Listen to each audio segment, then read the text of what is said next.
નમસ્કાર વિદ્યાર્થી મિત્રો, વર્લ્ડ ઇનબોક્સ એકેડેમી પર આપ સૌનું સ્વાગત છે।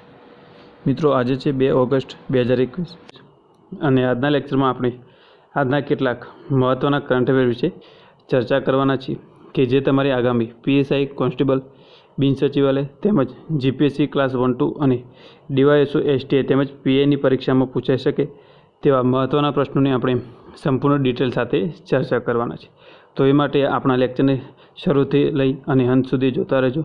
તેમજ મિત્રો, તમને આપણું લેક્ચર પસંદ આવે છે તો લેક્ચરને વધુમાં વધુ શેર કરો, જેનાથી વર્લ્ડ ઇનબોક્સ દ્વારા તમને યુટ્યુબના માધ્યમથી સમગ્ર દિવસનું પરીક્ષાલક્ષી મહત્ત્વપૂર્ણ કરંટ અફેર એ પણ માત્ર 15 થી 20 મિનિટની અંદર મળે છે। તો ચોક્કસથી આ લેક્ચરનો લાભ ઉઠાવો અને તૈયારી કરતા દરેક વિદ્યાર્થી સુધી આપણું લેક્ચર પહોંચાડો, જેનાથી એમને પણ ફાયદો થઈ શકે। તેમજ મિત્રો, તમે હજુ સુધી આપણી વર્લ્ડ ઇનબોક્સ યુટ્યુબ ચેનલને સબસ્ક્રાઈબ કરી નથી તો તેને હાલ જ સબસ્ક્રાઈબ કરી દો અને બાજુમાં આપેલ બેલ આઇકન પ્રેસ કરો, જેથી આવનારા દરેક નવા વિડીયોની અપડેટ તમને મળતી રહે। તેમજ મિત્રો, તમે લેક્ચર અંગેના પોતાના કિંમતી પ્રતિભાવો કમેન્ટ બોક્સની અંદર જણાવવાનું રાખો, જેનાથી અમને મોટિવેશન મળતું રહે અને આવી જ રીતે તમારા માટે દિવસભરના મહત્ત્વના કરંટ અફેર વિશેની આપણે ચર્ચા કરતા રહીએ। તો મિત્રો, ચાલો શરૂઆત કરીએ આજના લેક્ચરની। તો ગઈકાલના લેક્ચરમાં આપણે એક પ્રશ્ન પૂછ્યો હતો કે જાપાનની રાજધાની કઈ છે? તો મિત્રો, એની અંદર આપણો જવાબ આવે છે ટોક્યો। મિત્રો, આ પ્રશ્નનો જવાબ ઘણા વિદ્યાર્થી મિત્રો સાચો આપ્યો છે, જે ખૂબ જ સારી બાબત કહી શકાય। મિત્રો, આવી જ રીતે લેક્ચરના અંતમાં પૂછવામાં આવતા પ્રશ્નનો જવાબ તમે કમેન્ટ બોક્સની અંદર જણાવવાનું રાખો, જેનાથી તમારા જીકેમાં વધારો થઈ શકે। તો મિત્રો, આ સાથે ચાલો શરૂઆત કરીએ આજના લેક્ચરના પહેલા પ્રશ્નથી। તો તાજેતરમાં કોણે budget airline Akasa air launch કરવાની જાહેરાત કરી છે? તો મિત્રો, એની અંદર આપણો જવાબ આવે છે રાકેશ ઝુનઝુનવાલા। તો તાજેતરમાં રાકેશ ઝુનઝુનવાલાએ budget airline Akasa air launch કરવાની જાહેરાત કરી છે। તો વાત કરીએ એમના વિશે, તો તાજેતરમાં ભારતીય રોકાણકાર રાકેશ ઝુનઝુનવાલાએ બજેટ એરલાઇન અકાશાને 2021ના અંત સુધીમાં અથવા તો 2022ની શરૂઆતમાં લોન્ચ કરવાની જાહેરાત કરી છે। તેમજ મિત્રો, વાત કરીએ તો રાકેશ ઝુનઝુનવાલા જે છે એમની આ યોજનાનો ઉદ્દેશ આવતા 4 વર્ષમાં 70 એરક્રાફ્ટ સાથે 3.5 કરોડ રૂપિયાના રોકાણથી એક નવી વિમાન કંપની શરૂ કરવાનો છે। એટલે મિત્રો, આજે રાકેશ ઝુનઝુનવાલા છે તેમની આ યોજનાનો ઉદ્દેશ આગામી 4 વર્ષમાં 70 એરક્રાફ્ટ સાથે 3.5 કરોડ રૂપિયાના રોકાણથી એક નવી વિમાન કંપની શરૂ કરવાનો છે। ત્યારબાદ જોઈએ મિત્રો આગળનો પ્રશ્ન, તો ભારતના ડિફેન્સ એક્સપો 2022નું આયોજન ક્યાં કરવામાં આવશે? તો મિત્રો, એની અંદર આપણો જવાબ આવે છે ગાંધીનગર। તો 2022ના ડિફેન્સ એક્સપોનું આયોજન ગુજરાતના ગાંધીનગર ખાતે કરવામાં આવશે। તો વાત કરીએ તો 11 માર્ચથી 13 માર્ચ 2022 દરમિયાન ભારતના ડિફેન્સ એક્સપોના 12મા સંસ્કરણનું આયોજન ગુજરાતના ગાંધીનગર ખાતે કરવામાં આવશે। તો મિત્રો, આપણો ગાંધીનગર ખાતે 2022માં જે ભારતનો ડિફેન્સ એક્સપો છે એનું આયોજન કરવામાં આવશે। મિત્રો, અહીંયા વાત છે ગુજરાતની, તો ગુજરાત સંબંધિત તાજેતરના કરંટ અફેર વિશે ચર્ચા કરીએ। તો દેશનું પહેલું આંતરરાષ્ટ્રીય સમુદ્રી સેવા ક્લસ્ટર ગિફ્ટ સિટી ખાતે સ્થાપિત કરવામાં આવશે, તેમજ ડ્રેગન ફળનું નામ બદલીને કમલમ રાખવામાં આવ્યું છે।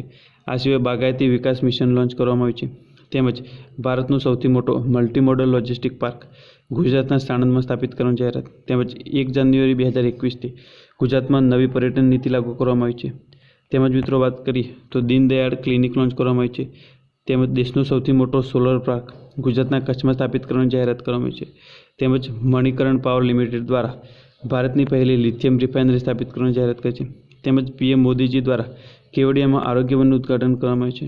આ સિવાય કિસાન સૂર્યોદય યોજના લોન્ચ કરવામાં આવી છે, તેમજ મુખ્યમંત્રી કિસાન સહાય યોજના લોન્ચ કરવામાં આવી છે। તેમજ મિત્રો, વિશ્વનું પહેલું સીએનજી પોર્ટ ટર્મિનલ જેનું નિર્માણ ગુજરાતના ભાવનગર બંદર ખાતે કરવામાં આવશે। તેમજ ખાદી અને ગ્રામોદ્યોગનો પહેલો રેશમ પ્રસંસ્કરણ પ્લાન્ટ જે સુરેન્દ્રનગરમાં સ્થાપિત કરવામાં આવશે। તેમજ પીએમ મોદીજી દ્વારા અમદાવાદમાં દેશનું સૌથી મોટું હૃદય રોગનું હોસ્પિટલનું ઉદ્ઘાટન કરવામાં આવ્યું છે। તેમજ બાળકીઓના કલ્યાણ માટે વાલી દીકરી નામની યોજના લોન્ચ કરવામાં આવી છે।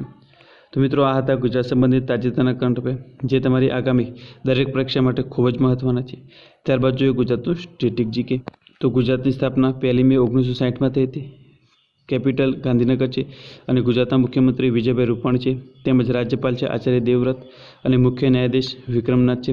તેમજ મિત્રો, ગુજરાતને રાજસ્થાન, મધ્યપ્રદેશ અને મહારાષ્ટ્રની સીમાઓ સ્પર્શે છે. આ સિવાય મિત્રો ગુજરાતની પાકિસ્તાનની એક આંતરરાષ્ટ્રીય સીમા પણ સ્પર્શે છે. ત્યારબાદ જોઈએ મિત્રો ગુજરાતના કેટલાક મહત્વના રાષ્ટ્રીય ઉદ્યાન, તો જેમાં એક છે ગીર રાષ્ટ્રીય ઉદ્યાન, જે ગીર સોમનાથમાં આવ્યું છે. ત્યારબાદ છે Velavadar black buck national park, જે ભાવનગરમાં આવ્યું છે. ત્યારબાદ છે વાસંદા રાષ્ટ્રીય ઉદ્યાન, જે નવસારીમાં આવ્યું છે. ત્યારબાદ છે સમુદ્ર રાષ્ટ્રીય ઉદ્યાન, જે જામનગરમાં આવ્યું છે. ત્યારબાદ છે નારાયણ સરોવર અભયારણ્ય, જે કચ્છ લખપત ખાતે આવ્યું છે. ત્યારબાદ સુરખાબનગર અભયારણ્ય, જે કચ્છના રાપર ખાતે આવ્યું છે. ત્યારબાદ છે કચ્છ ઘોરાડ અભયારણ્ય, જે અબડાસામાં આવેલું છે. તો મિત્રો આ હતા ગુજરાતના કેટલાક મહત્વના રાષ્ટ્રીય ઉદ્યાન કે જે તમારી આગામી પરીક્ષા માટે ઉપયોગી સાબિત થઈ શકે. ત્યારબાદ જોઈએ મિત્રો આપણો આગળનો પ્રશ્ન. તો નાસા અને ઇસરોનું સંયુક્ત મિશન કે જે 2023ની શરૂઆતમાં લોન્ચ કરવામાં આવશે તેનું નામ શું રાખવામાં આવ્યું છે? તો મિત્રો એની અંદર આપણો જવાબ આવશે મિશન નિસાર. તો નાસા અને ઇસરોના સંયુક્ત મિશન કે જેને 2023ની શરૂઆતમાં લોન્ચ કરવામાં આવશે તેનું નામ મિશન નિસાર રાખવામાં આવ્યું છે. તો આ મિશન જે છે એનો ઉદ્દેશ્ય ઉન્નત રડાર ઇમેજનો ઉપયોગ કરીને વિશ્વ સ્તર પર પૃથ્વીના પરિવર્તનનો અભ્યાસ કરવાનો છે. એટલે કે મિત્રો આ જે મિશન છે એનો ઉદ્દેશ ઉન્નત રડાર જે છે એને ઇમેજિનનો ઉપયોગ કરી અને વિશ્વ સ્તર પર પૃથ્વીના જે પરિવર્તન થઈ રહ્યું છે એનો અભ્યાસ કરવાનો છે.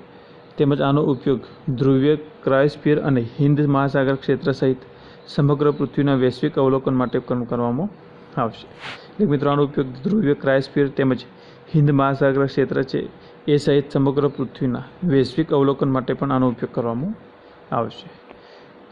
ત્યારબાદ જોઈએ મિત્રો આપણો આગળનો પ્રશ્ન. તો તાજેતરમાં ભારત બિલ પેના નવા CEO કોણ બન્યા છે? તો મિત્રો એની અંદર આપણો જવાબ આવે છે નુપુર ચતુર્વેદી. તો નુપુર ચતુર્વેદી જે છે એ તાજેતરમાં જ ભારત બિલ પેના નવા CEO બન્યા છે.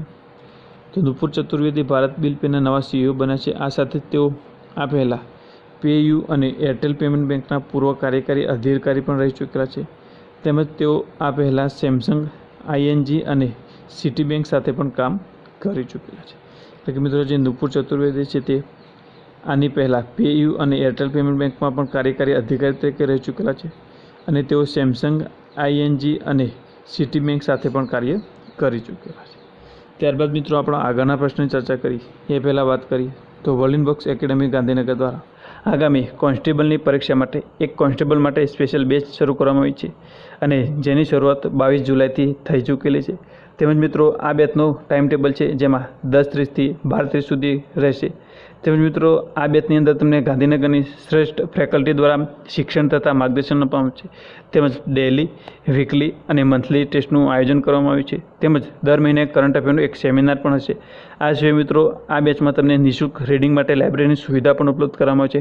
તેમજ ક્લાસ માટેના જે અદ્યતન સુવિધા પર વર્ગખંડો છે. આ સિવાય તેજસ્વી વિદ્યાર્થીઓને વિશેષ પ્રોત્સાહન પણ આપવામાં આવશે.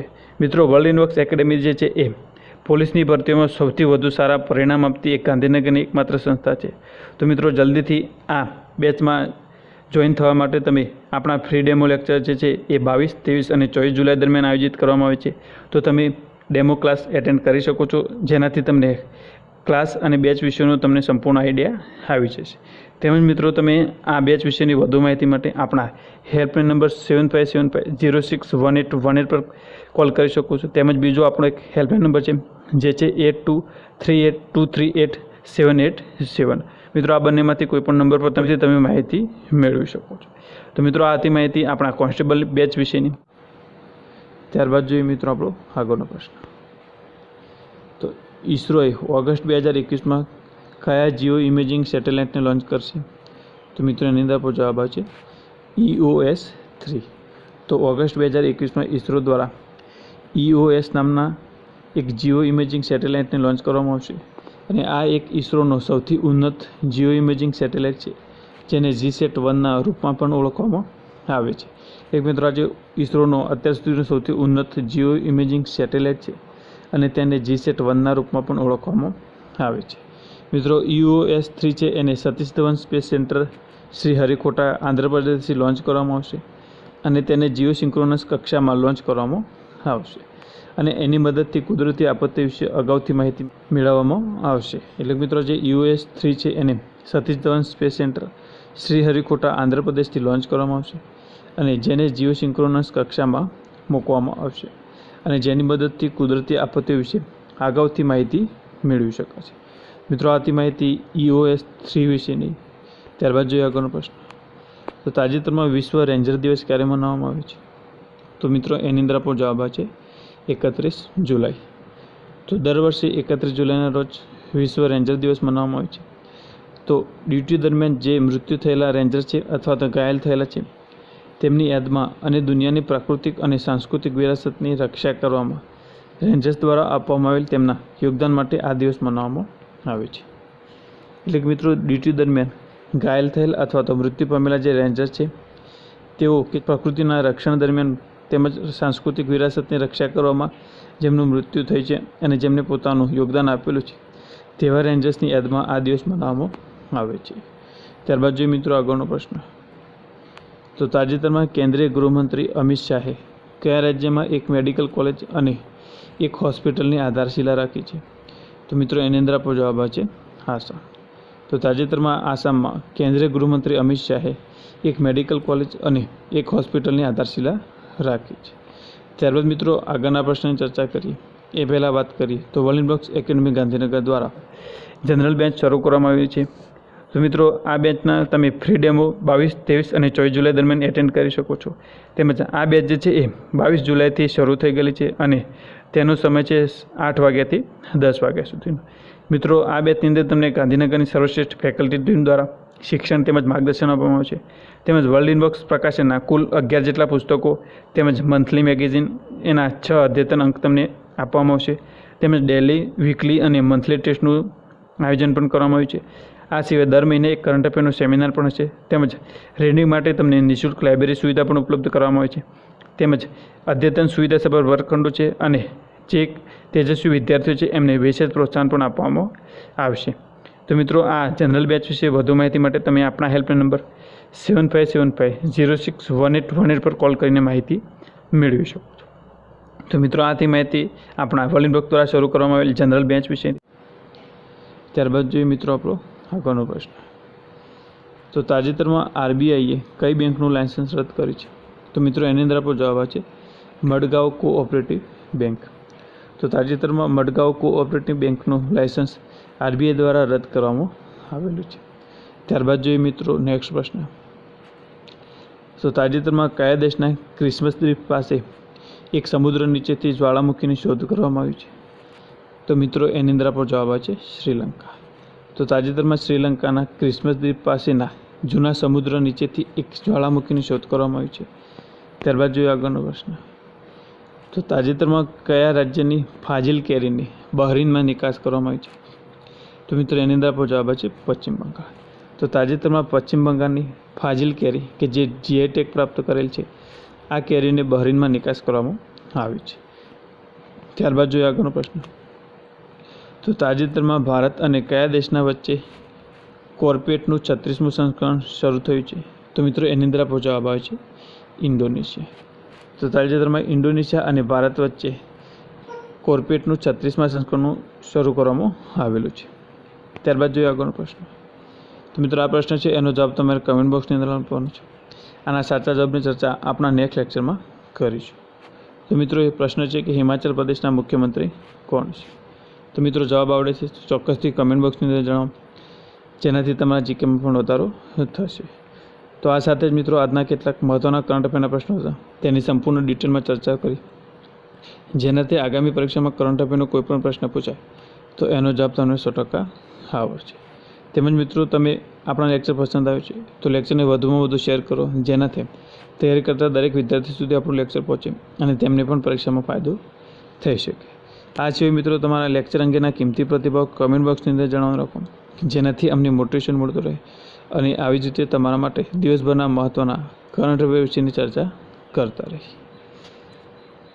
તેમજ મિત્રો તમે હજુ સુધી આપણી વોલિનબર્ગ્સ યુટ્યુબ ચેનલને સબસ્ક્રાઈબ કરી નથી તો તેને હાલ જ સબસ્ક્રાઈબ કરી દો અને બાજુમાં આપેલ બેલ આઇકન પ્રેસ કરો, જેથી આવનારા દરેક નવા વિડીયોની અપડેટ તમને મળતી રહે.